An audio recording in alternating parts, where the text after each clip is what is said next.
Al-Quran seluruhnya obat. Jadi bukan hanya sebagian-sebagiannya saja. Sampai ayat tentang hutang itu juga obat. Obat untuk apa? Supaya nggak terjebak pada dosa riba. Dosa riba kan penyakit. Obatnya apa? Ya Al-Quran itu. Ayat tentang masalah riba, masalah utang piutang, bagaimana tata caranya. Ya ayyuhalladzina amanu idza tadayantum bidainin ila ajalin musamma ya faktubu. Wahai orang-orang yang beriman, ngakunya beriman, kalau kamu hendak utang ya kepada orang lain hingga waktu yang sudah ditentukan, tulis supaya jelas.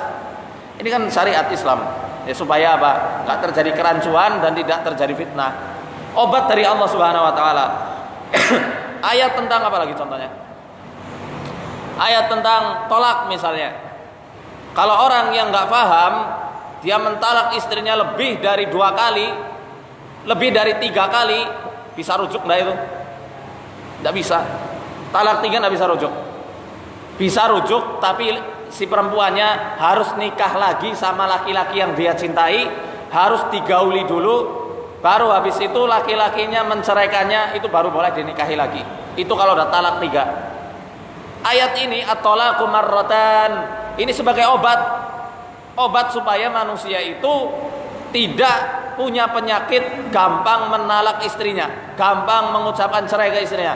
Ngomong cerai lebih dari 3 kali, istrinya harus nikah lagi sama orang lain, digauli dulu dengan sukacita ya, bukan dengan terpaksa, baru dia diceraikan, baru boleh rujuk.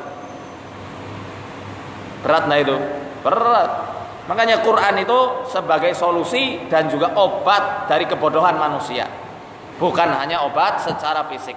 Obat secara fisik pun ya ada, dan ada dalilnya pula, insya Allah nanti kita sebutkan. Ya, kama qala fil ayatil mutaqaddimah, fa huwa shifaa'un lil qulubi min da'il jahli wa syakki wa raib. Ini dia.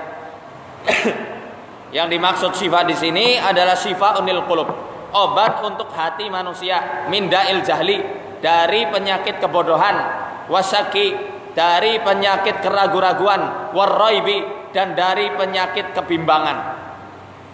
Ya, Quran ini sebagai obat solusi bagi hati manusia. 3 penyakit. Apa tadi? Bodoh, ragu, bimbang.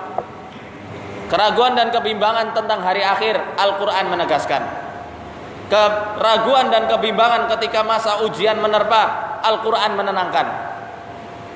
Ya ayyuhalladzina amanu, ya. Apa? Ya innallaha ma'as sabirin. Ya ayyuhalladzina amanu ista'inu bis-sabri was-shalah, innallaha ma'as sabirin. Ya orang-orang yang ngakunya beriman, kamu minta tolong dengan sabar dan salat. Allah bersama orang-orang yang sabar. Ya. Apa di antara obatnya lagi? Alladzina idza asabathum musibatun qalu inna lillahi wa inna ilaihi raji'un. Kalau tertimpa musibah, ucapkan pertama kali, kami milik Allah dan kami juga akan kembali sama Allah. Sebagai bentuk kepasrahan sempurna seorang hamba terhadap Tuhannya. Kita mengucapkan itu berarti sudah siap segala resiko yang akan terjadi. Dan ketika sudah ridho benar-benar, kata Syekh Mutawalli As-Sa'rawi, Allah yang akan turun tangan secara langsung. Ulaika alaihim shalawatum mir rabbihim wa rahmah. Mereka yang mengucapkan innalillahi wa inna ilaihi raji'un, bukan hanya sekedar formalitas ucapan, tapi dia meresapinya di hati ketika ada musibah, Allah langsung turun tangan. Allah mendoakan dia, ulaika alaihim shalawatum mir rabbihim. Shalawat Allah doakan dia. Doakan di sini dimaksudnya berlimpah-limpah Allah berikan kebaikan.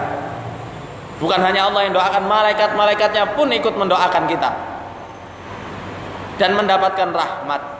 Ulaika humul muhtadun. Dan bagi mereka itulah orang-orang yang diberikan hidayah, petunjuk untuk lepas dari ujian-ujian itu. Ini kan penghilang rasa keraguan-raguan, penghilang rasa kesedihan. Di antaranya ini, dan ada banyak ayat-ayat yang lain.